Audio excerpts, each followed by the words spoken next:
अब्दुल्लाह बिन मुस्लिमा काम्बी ने बयान किया,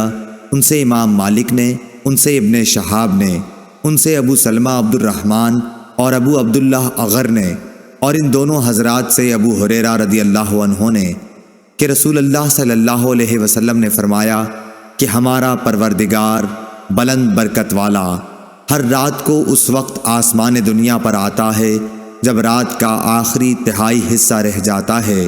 वो कहता है, कोई मुझसे दुआ करने वाला है कि मैं उसकी दुआ कबूल करूं, कोई मुझसे मांगने वाला है कि मैं उसे दूं, कोई मुझसे बख्शिश तलब करने वाला है कि मैं उसको बख्श दूं। सही बुखारी हदीस नंबर 1145।